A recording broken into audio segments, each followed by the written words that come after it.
The ACLED Conflict Index is a ranking of violent conflict levels worldwide. Drawing on the past year of event data collected by ACLED from July 2023 through June 2024, the index update assesses levels of political violence for every country and territory in the world according to 4 key indicators: deadliness, danger to civilians, geographic diffusion, and armed group fragmentation. Based on their indicator scores, each country and territory is then assigned an overall rank. The countries and territories that meet the criteria for the top 50 rankings are experiencing the world's most extreme, high, or turbulent levels of conflict. We update the index every 6 months, with the interim update in July highlighting some quickly shifting conflicts. Observing the shifts in deadliness, danger to civilians, geographic diffusion, and armed group fragmentation over the past 12 months, we can report the following patterns. The most dangerous and violent place in the world at the moment is Palestine, and specifically Gaza. 87% of the Palestinian population is exposed to conflict. Palestine is now at the top of the index overall, edging out Myanmar as the most conflicted territory. Whereas in the January update of the index, Palestine was ranked highest for conflict diffusion, it is now ranking highest in diffusion, deadliness, and danger to civilians. Only Myanmar continues to host the most fragmented conflicts. In January 2024, there were 10 countries hosting extreme levels of conflict, including Myanmar, Syria, Palestine, Mexico, Nigeria, Brazil, Colombia, Haiti, Yemen, and Sudan. These countries reflected the previous year's aggregate patterns.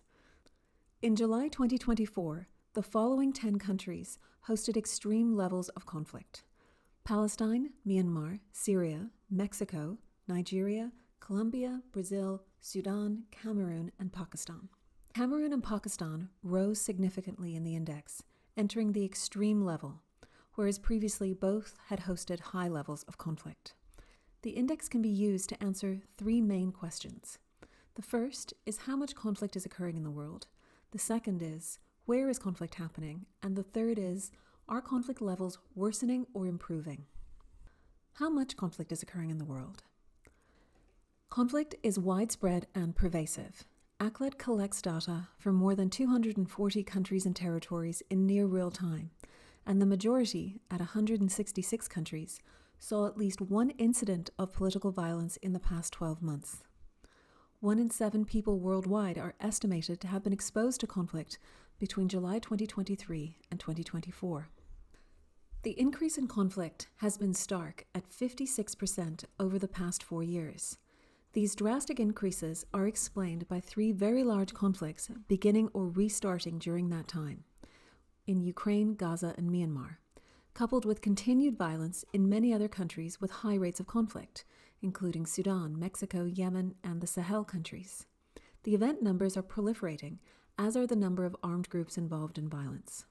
However, the rate of exposure has stayed relatively stable during this period, moving from 13 to 14% overall, with a slight increase last year to 17%. Why is this the case? Partially, it relates to the clustering of conflicts. Events can rise, but unless conflict is diffusing and occurring in new spaces, the same people are exposed. This repeated exposure suggests that a significant part of the global population is bearing the intense cost of rising violent conflict, while many are indirectly affected. Where is conflict happening? Some degree of political violence occurs in almost every country and territory, but the highest levels are concentrated in the top 50 ranked locations on the ACLED Conflict Index.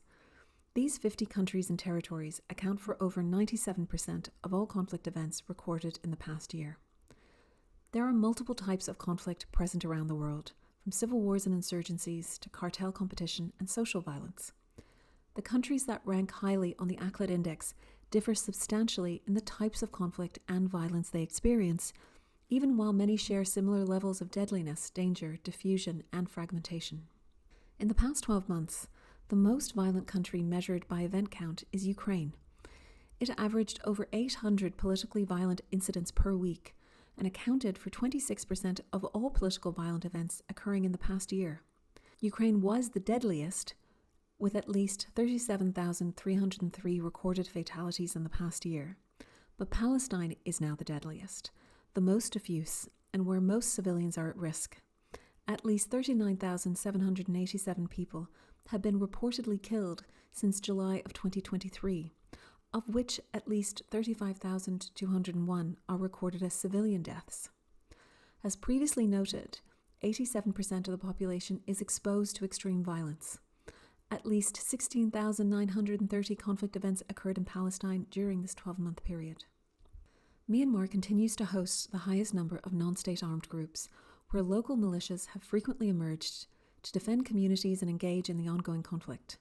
This makes it the top-ranked country for fragmentation, with more than 1,500 distinct actors having been recorded and accounting for 45% of all non-state armed groups active globally in the past 12 months. Are conflict rates worsening or improving? From last July to this, 4 countries, Afghanistan, Venezuela, Yemen and Haiti, have had improvements to their ACLED Index rank. 7 have worsened in Pakistan, Peru, Ghana, Russia, Libya, Lebanon and Cameroon. Overall, of the 50 countries ranked at the top of the index, well over half, at 39, are continuously and currently experiencing sustained or escalating levels of conflict. This is the ACLED Conflict Index, a resource to better monitor, measure and map political violence patterns around the world. The index allows users to identify how much conflict is happening and where, track its evolving forms, and chart its trajectory into the future.